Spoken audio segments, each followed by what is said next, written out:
Bismillahirrahmanirrahim. Assalamualaikum warahmatullahi wabarakatuh.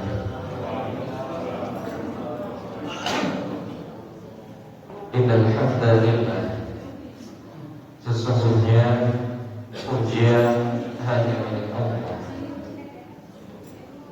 alladzi bi ni'matihi tatimmus shalihat. Pujian sebanyak-banyak makhluknya, sebaik-baik pujian, karena nikmat yang tidak terkira Allah berikan kepada kita. Semoga Allah sempurnakan menjadi kebaikan-kebaikan selanjutnya. Walhamdulillahil wahidil qahhar. Kita terus memuji Allah. Dialah Allah Al-Wahid, satu-satunya sembahan kita. La syarika lah, tidak ada sekutu baginya. Al-Qahhar, yang maha memaksa. Tidak ada satupun yang bisa menahan kekuasaan Allah. Tidak ada satupun yang bisa mengintervensi kehendak Allah. Ibu dan bapak, dialah Allah yang senantiasa ila rabbika farghab, yang senantiasa kita berharap dan kita kembali memohon kepada Allah.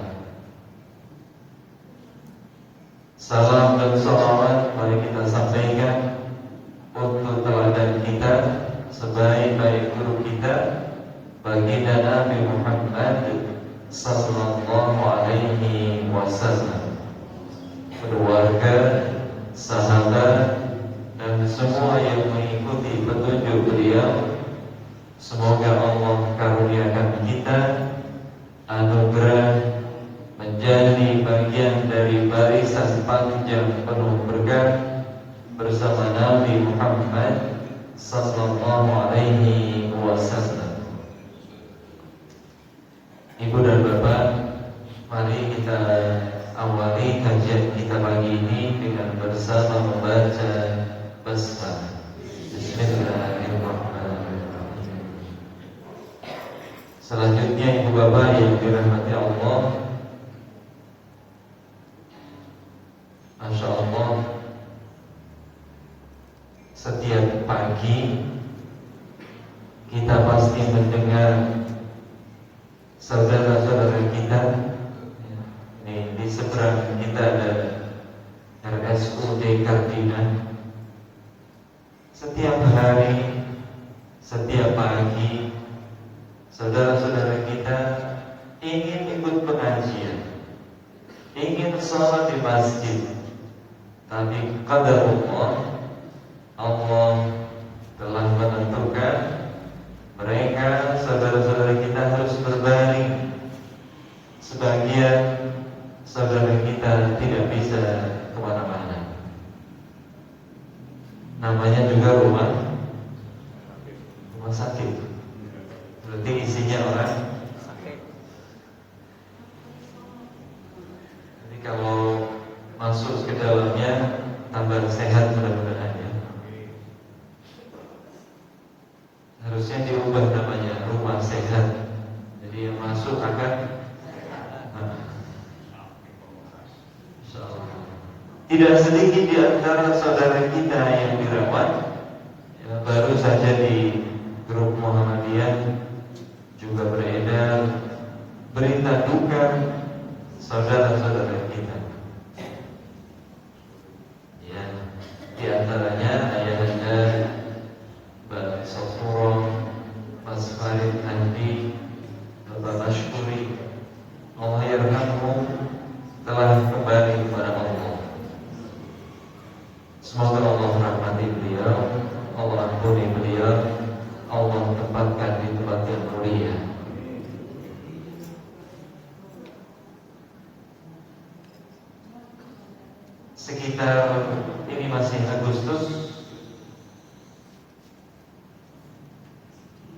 Kalau ibu bapak mengikuti media sosial, mohon maaf, ada berita saat lomba puncak, lomba panjat pinang. Kemudian salah seorang peserta sampai di puncak tersambar petir, meninggal dunia. Allah, kita tidak tahu Allah yang berhak dan yang berwenang memberikan penilaian tentang hamba-Nya, tentang saudara kita itu.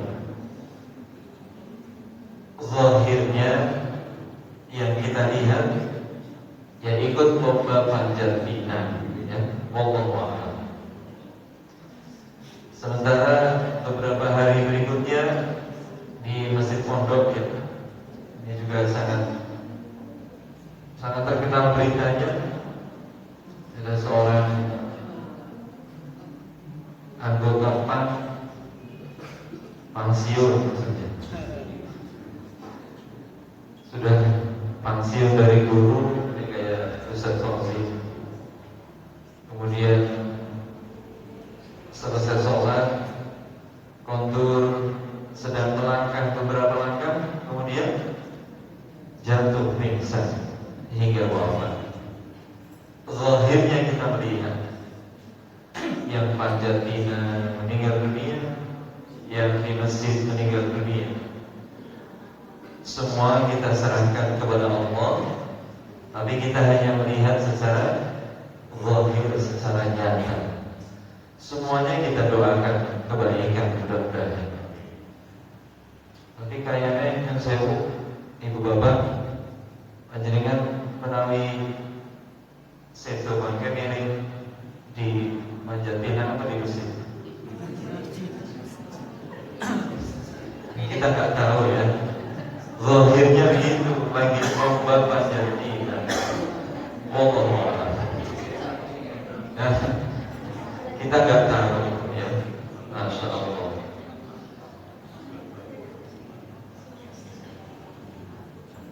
Kita nggak tahu. Kayaknya pas panjat pinang nggak coba berpikir kayaknya, ya. Subhanallah, alhamdulillah. Wallahu a'lam. Kita serahkan kepada Allah dan kita terus berharap wala tamutunna illa wa antum muslimun. Atau seperti doa yang pernah kita baca bersama, doa yang dibaca Nabi Yusuf alaihi salam di akhir surat Yusuf. A'udzu billahi minasyaitonir rajim. Bismillahirrahmanirrahim.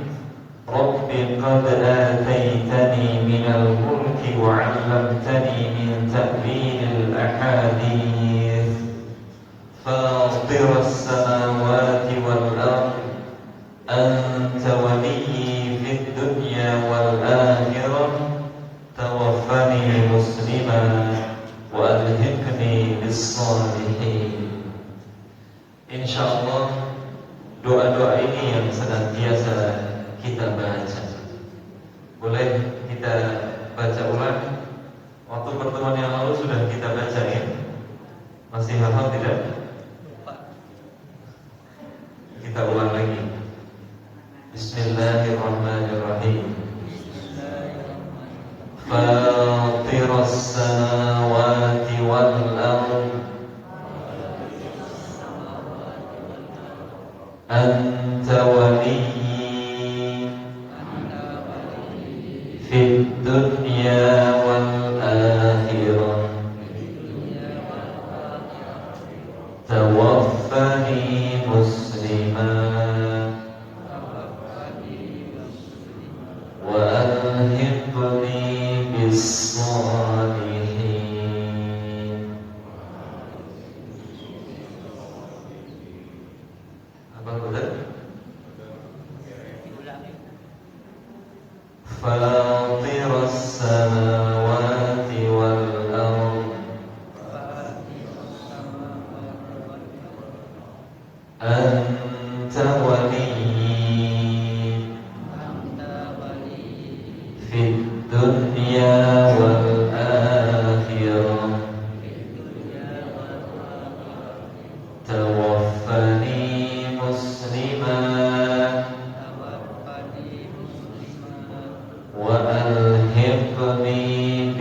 الصالحين.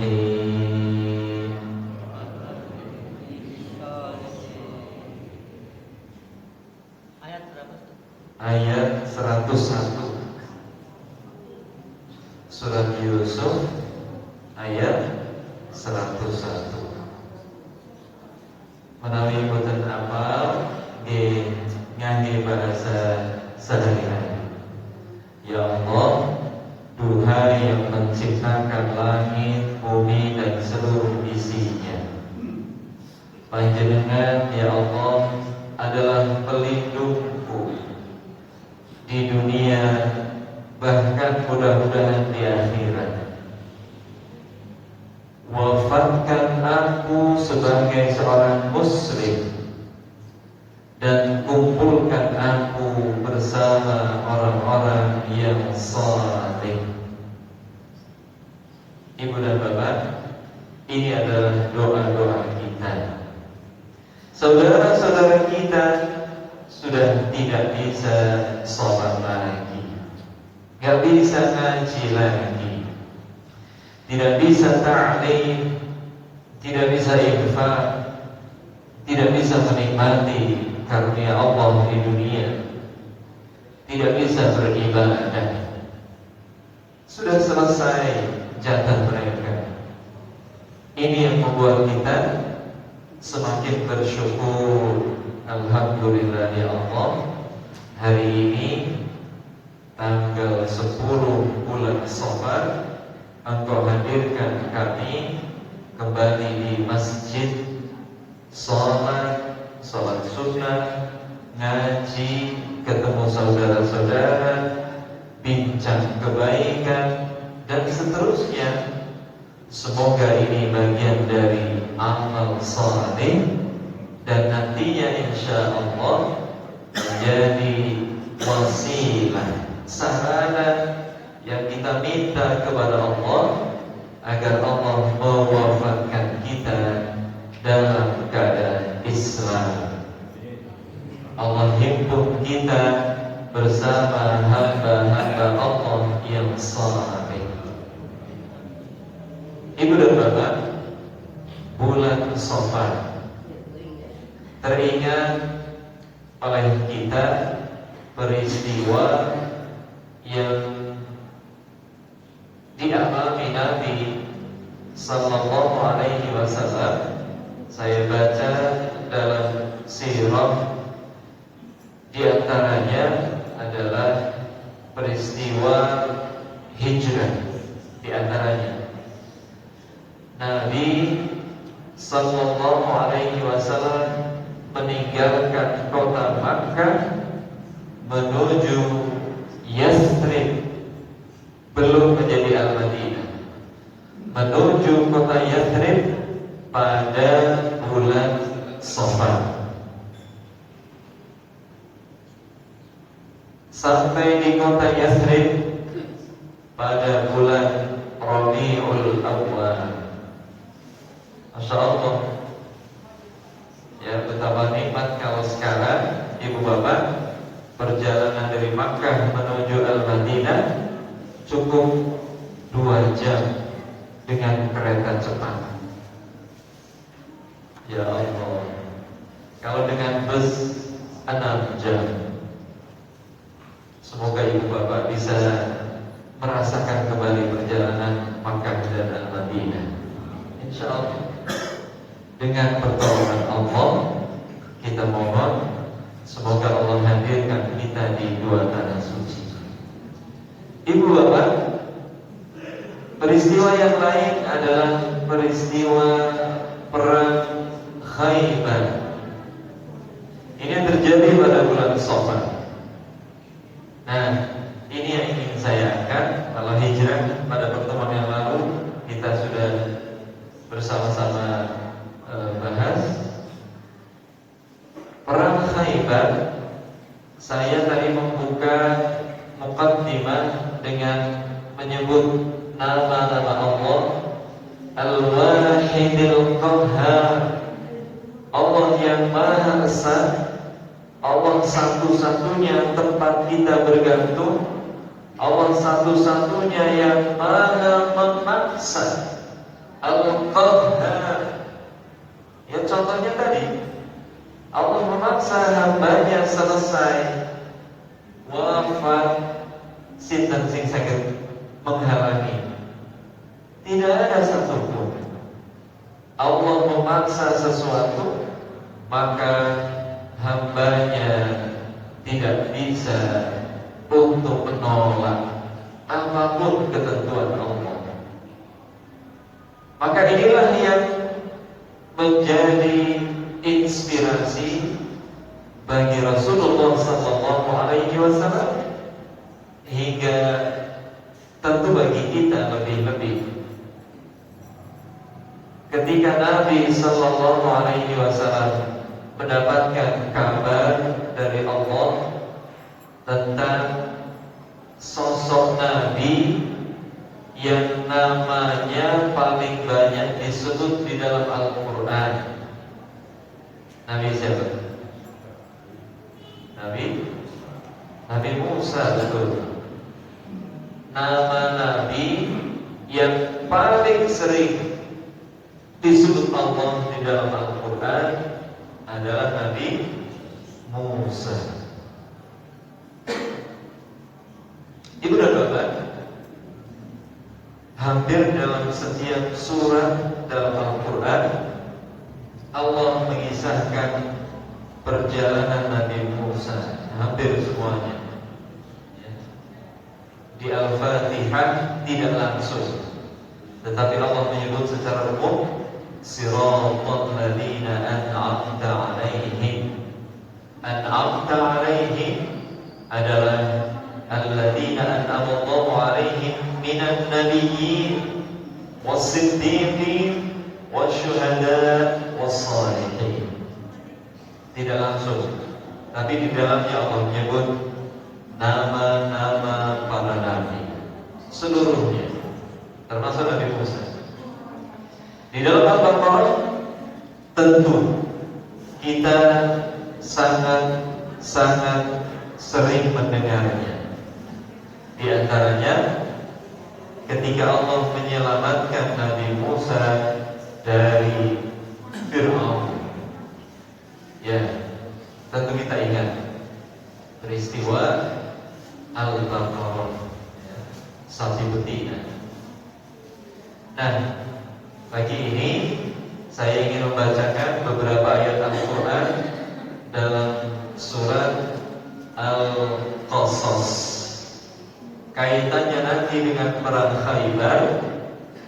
Perang Khaybar itu perang antara pengkhianat Yahudi yang mengkhianati perjanjian dengan Nabi SAW.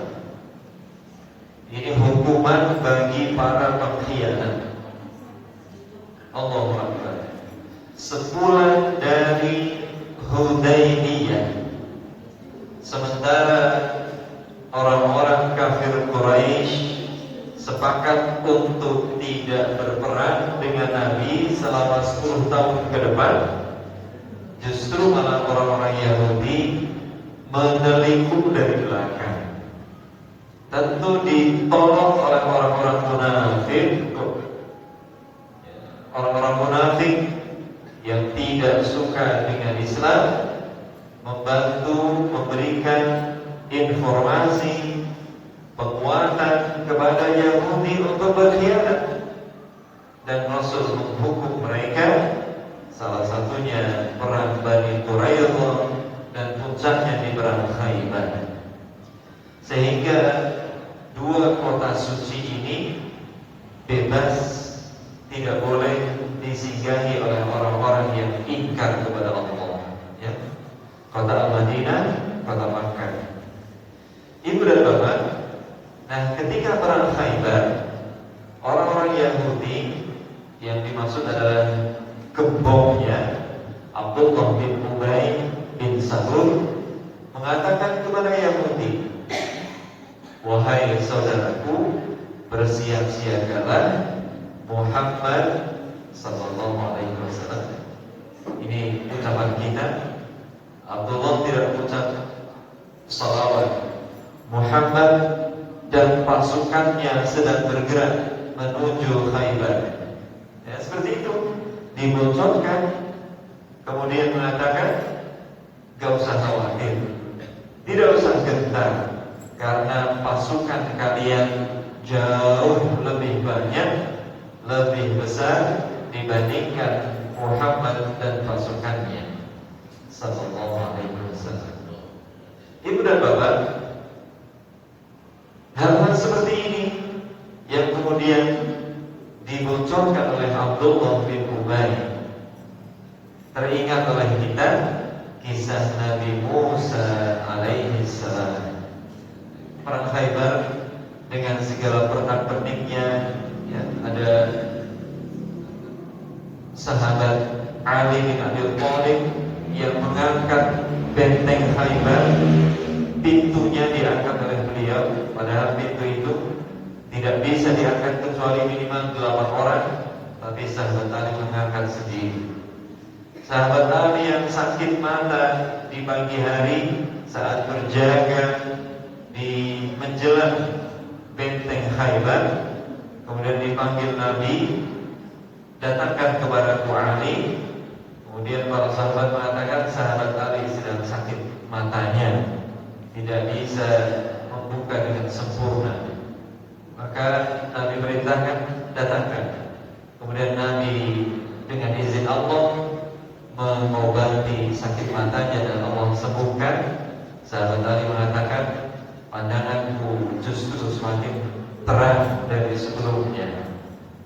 Kemudian sahabat Abu Dujana yang tadi di awal saya membaca Al-Wahidil Qahhar, yang menunjukkan keberaniannya yang sangat, dan Nabi mengacungkan pedang beliau, sementara para sahabat agar orang Tegal ngomong tongol atas meninggi-tinggikan badannya dengan maksud agar Nabi melihat, dan beliau sallallahu alaihi wasallam memberikan pedangnya kepada sahabat yang dilihat oleh Nabi. Di antaranya sahabat Umar mengatakan tentang dirinya, aku berjinjit menaikkan tubuhku agar Nabi melihatku. Aku berharap pedang Nabi diserahkan kepada aku, bukan mendapat jabatan, tapi mendapatkan pedang yang Nabi bersabda, pedang ini akan diserahkan kepada yang berhak dan yang mengetahui haknya. Ternyata Nabi menyerahkan kepada Abu Dujana. Abu Dujana berjalan dengan gagahnya, melilitkan kain merah di kepala beliau dengan tampilan yang sangat garang, sangat gagah. Beliau membaca kalimat Allah Al-Qahhar, yang maha memaksa. Tidak ada satupun yang bisa menahan jika Allah sudah memaksa.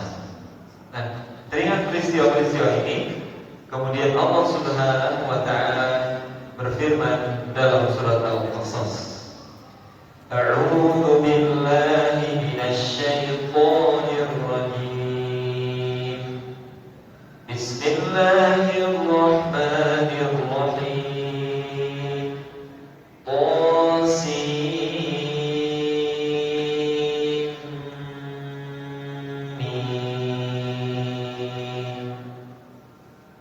Ini huruf al-muqatta'ah. Sin, mim. Hanya Allah yang tahu maknanya. Sin, mim. Tidak ada yang mengetahui makna ini, dan ini adalah bagian dari mukjizat Al-Quran, mukjizat yang Allah berikan kepada Nabi ketika Allah berfirman, kalau kalian meragukan Al-Quran, kalau kalian menuduh Al-Quran buatan Muhammad sallallahu alaihi wasallam, datangkan satu ayat saja, satu ayat, datangkan satu ayat yang kalian bisa buat untuk mengalahkan mukjizat ini. Ya, di antaranya Allah tampilkan satu ayat yang terdiri atas huruf al-muqatta'ah. Al-huruf al-muqatta'ah.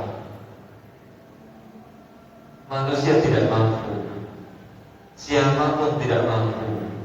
Hanya Allah yang Maha memaksa. Qasim. Allah melanjutkan ayatnya, tilka ayatul kitabil mubin. Inilah Al-Quran. Inilah ayat-ayat Allah, Al-Kitab Al-Mubin, yang sangat nyata, yang sangat jelas, yang sangat tak ada lagi keraguan di dalamnya. Tidak ada kesalahan, tidak ada kekeliruan. Yang kita yakin semua ayat Allah pasti benar. Alhamdulillah ibu bapak, senang betul mendapat petunjuk untuk hidup. Yang petunjuk ini gak ada salahnya, gak ada keraguan, tidak ada keliru, sangat jelas. Ya Allah, mestinya kita seperti yang dikatakan Al-Quran, فَبِذَلِكَ فَلْيَفْرَحُوا. Dengan ini mestinya kalian berbahagia. فَلْيَفْرَحُوا, kalian berbahagia. Bahkan dzalika khairum mimma yajma'un. Al-Quran lebih mulia, tidak ada bandingannya dibanding apapun yang ingin manusia kumpulkan dalam kehidupan mereka, dunia dan seisinya. Tidak ada bandingannya, ya. Gak bisa. Al-Quran tidak bisa ditandingi kemuliaannya. Masya Allah. Dan hari ini kita sedang belajar tilka ayatul kitabil mubin natlu 'alaika min naba'i Musa. Di ayat ketiga Allah langsung menyebut nama Nabi Musa. Natlu 'alaika min naba'i Musa wa fir'auna bil haqqi liqaumin yu'minun. Kami Allah terus mengulang-ulang membacakan untuk kalian, duhai Nabi Muhammad sallallahu alaihi wasallam, sampai kepada kita ayat-ayat Allah tentang kisah Nabi Musa, min nabai Musa wa Fir'aun, dan tentang lawannya, musuhnya, yaitu Fir'aun. Yang pengen ngerasani wong, ngerasani Fir'aun lawan gitu. Gak boleh menyebut orang-orang lain, ya. Kalau mau menyebut kejahatan, ya. Fir'aun, Abu Lahab, yang disebutkan dalam Al-Quran. Masya Allah. Ibu bapak, ya Allah, sejahat-jahat manusia yaitu Fir'aun. Sampai-sampai Nabi SAW menyebut, menunjuk kepada Abu Jahal. Saat Abu Jahal tewas di perang Badar, Nabi sampai menyebut, hadza Fir'aun, Fir'aun hadhil ummah, ini Fir'aun umat ini.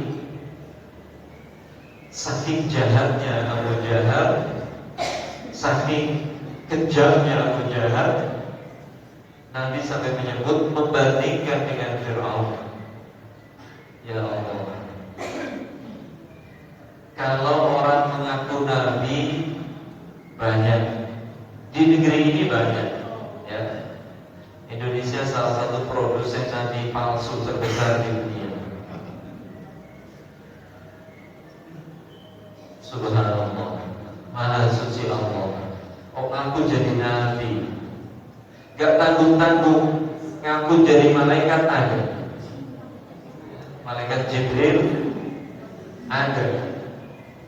Tapi kalau ngaku jadi Tuhan, ya Fir'aun di Indonesia gak ada. Berani-beraninya menyebut dirinya sebagai Inni Rabbukumul A'la. Maka Allah Subhanahu wa ta'ala menyebut Fir'aun. Ayat berikutnya, Inna Fir'auna 'ala Inna Fir'auna 'ala fil ardh.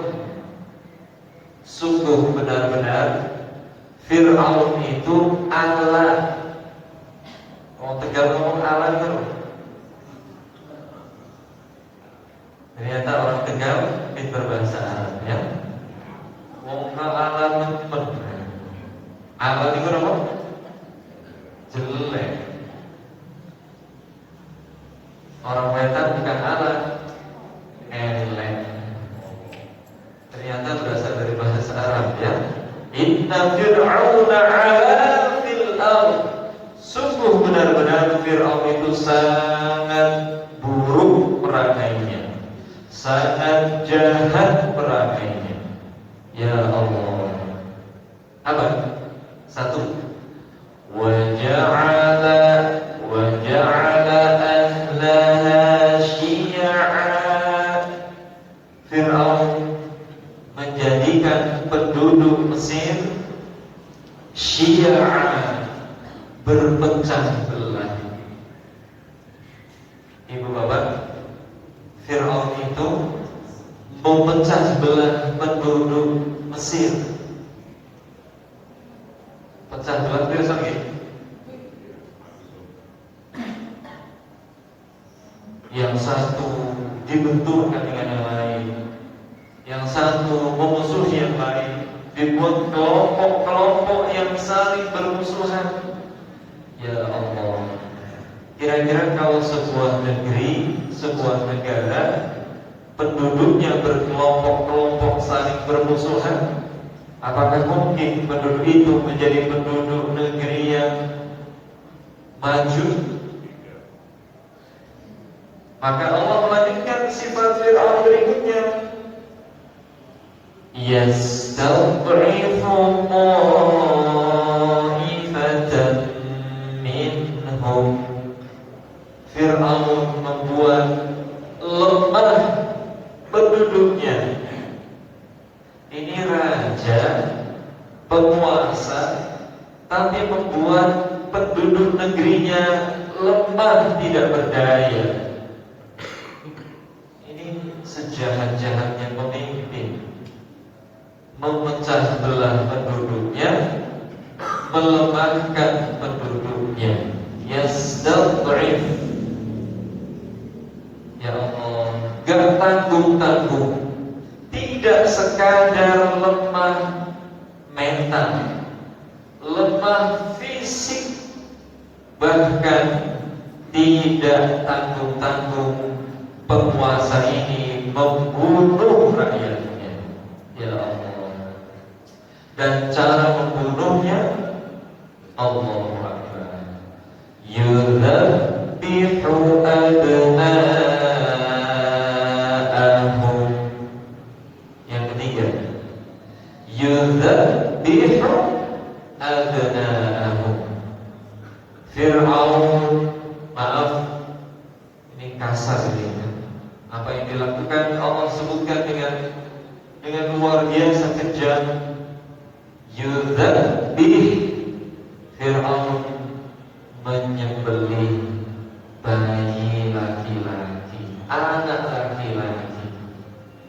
Dan cara menyembelihnya tidak seperti yang disampaikan Nabi Sallallahu Alaihi Wasallam saat Idul Adha kemarin. Ya, فَإِذَا ذَبَحْتُمْ فَأَحْسِنُوا الذِّبْحَ, dalam hadis Sahih riwayat Imam Al-Bukhari Muslim. وَإِذَا ذَبَحْتُمْ, kalau kalian menyembelih binatang kurban, فَأَحْسِنُوا الذِّبْحَ, maka sembelihlah dengan sembelihan yang sangat baik. Ahsinul dzibha, sekali selesai. Ya, masih ingat kemarin menyembelih kurban ya? Ada yang menyembelihnya ditarik berulang-ulang? Tidak boleh. Ya, tidak boleh. Harus sekali tarik selesai. Berarti pisaunya harus sangat tajam. Bahkan wal yurih zabitahu, dan buatlah nyaman zabihah, sembelihanmu. Buatlah binatang sembelihan itu nyaman. Apa? Tidak stres, tidak dikejar-kejar, tidak ditarik-tarik, didorong-dorong, dibimbing dengan tenang, dibaringkan dengan tenang, tidak dijatuhkan, tapi dibaringkan dengan tenang, ditutup matanya, diarahkan ke arah kiblat, dijauhkan dari teman-teman yang belum disembelih. Saat selesai jangan ditampakkan hasil sembelihannya, dibuat tenang. Allahu Akbar. Begitulah Islam mengajarkan penyembelihan binatang kurban. Masya Allah. Maaf saya, kepada binatang saja begitu, apalagi kepada manusia. Maka Fir'aun, la haula wala quwwata illa billah, menunjukkan kekejamannya. Yudzabih, menyembelih anak bayi laki-laki tanpa belas ampun, belas kasihan, dan menyembelihnya di, maaf ya Allah, dikorok-korok ya Allah.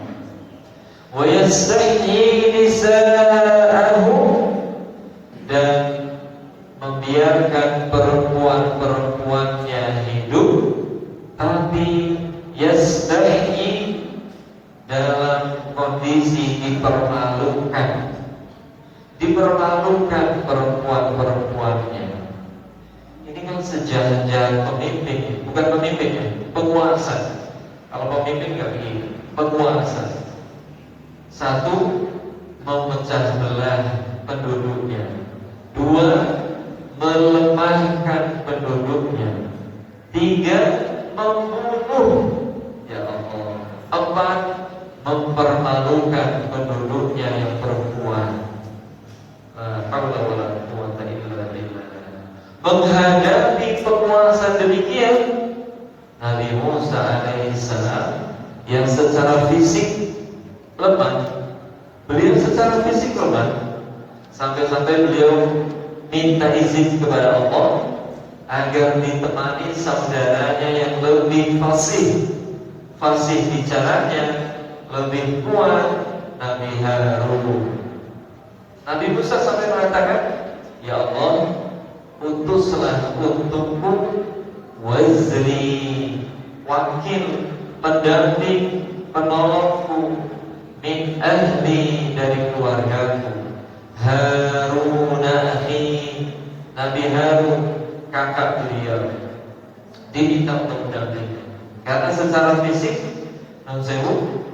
dalam riwayat dikatakan bicaranya Nabi Musa tidak sempurna, fisiknya tidak sekuat Nabi Harun. Ibu bapak, menghadapi penguasa kejam, jahat demikian, maka Allah Subhanahu wa ta'ala memberikan keyakinan kepada Nabi Muhammad, kepada kita. Nabi Musa yang lemah saja, ayat berikutnya, wa nuridu an namunna 'alal ladzina istud'ifu fil ardh. Allah dengan maha qahhar memaksa, Allah meyakinkan kepada Nabi Muhammad, kepada kita, jangan khawatir. Lemah adalah sifat manusia, tetapi kebenaran adalah wewenang Allah. Maka Allah berfirman, wa nuridu an namunna 'alal ladzina istud'ifu fil ardh. Allah akan memberikan karunia, anugerah kepada orang-orang yang lemah, orang-orang yang secara fisik, secara mental lemah. Allah berikan karunia. Apa itu? Wa naj'alahum a'immah. Allah akan menjadikan mereka pemimpin-pemimpin di dunia. Masya Allah. Dan kita saksikan Nabi Musa mengalahkan Fir'aun. Dan Fir'aun kalahnya hanya dengan makhluk Allah yang lemah, yaitu air. Ya, ini air. Maksudnya air laut. Tenggelam. Allah tenggelamkan Fir'aun di tengah lautan. La haula wala quwwata illa billah. Gak ada bayangan akan ditenggelamkan di Laut Merah. Tamunya Fir'aun, ia adalah penguasa Mesir, semua tunduk kepadanya, tidak ada yang sanggup melawannya. Allah tidak bisa dikalahkan. Allah berikan anugerah kepada Nabi Musa. Allah tenggelamkan Fir'aun, dan Allah menyebutkan kalimat terakhirnya, wa naj'alahumul warithin. Maka akan dijadikan Nabi Musa mewarisi negeri Mesir, menggantikan Fir'aun, dan Nabi Musa mengelola negeri Mesir hingga nanti Nabi Yusuf alaihissalam menjadikan negeri Mesir menjadi negeri yang aman, damai, sentosa, sejahtera, penuh keadilan. Ibu dan bapak, jamaah sekalian, di perang Khaybar terjadi demikian. Nah, ini yang ingin dikuatkan Allah Subhanahu wa taala. Jangan pernah merasa lemah. Jangan pernah merasa rendah diri ketika di hadapan musuh. Kenapa? Karena wal 'aqibatu lil muttaqin. Ayat 83 surat Al-Qasas mengakhiri kisah Nabi Musa, wal 'aqibatu lil muttaqin. Akhir dari segala peristiwa adalah milik orang-orang yang bertakwa. Di ayat yang lain surat Thaha, wal 'aqibatu lit taqwa. Akhir dari segala urusan adalah milik orang-orang yang bertakwa. Jadi ibu bapak, kakak dan adik, bismillah, ibrah dari perjalanan perang Khaybar, ibrah dari perjalanan Nabi Musa melawan Fir'aun, ibrahnya kita ambil hari ini dan seterusnya. Nonsewu, hari ini kita menyaksikan, merasakan umat Islam sedang dalam keadaan baik-baik saja tuh. Luar biasa. Ya, Masya Allah. Allahu Akbar. Penguasa yang memecah belah bangsa, penguasa yang melemahkan bangsa, penguasa yang membunuh anak bangsa. Ini Fir'aun ya. Ini cerita Fir'aun, bukan cerita. Bayangannya siapa? Gak boleh membayangkan. Ini Fir'aun ini ya, memecah belah bangsa. Fir'aun yang disebutkan. kedua dipelihara permusuhan, la haula wala quwwata illa billah. Diremahkan, dilemahkan, dihina, direndahkan, bahkan tidak segan-segan penguasa jahat itu mengorbankan rakyatnya, mengorbankan bangsanya, membunuh bangsanya. La haula wala quwwata illa billah. Dan ini ada satu riwayat, wallahu a'lam, jika ingin menghancurkan sebuah bangsa, mulailah dari ibu, dari perempuan. Buatlah perempuan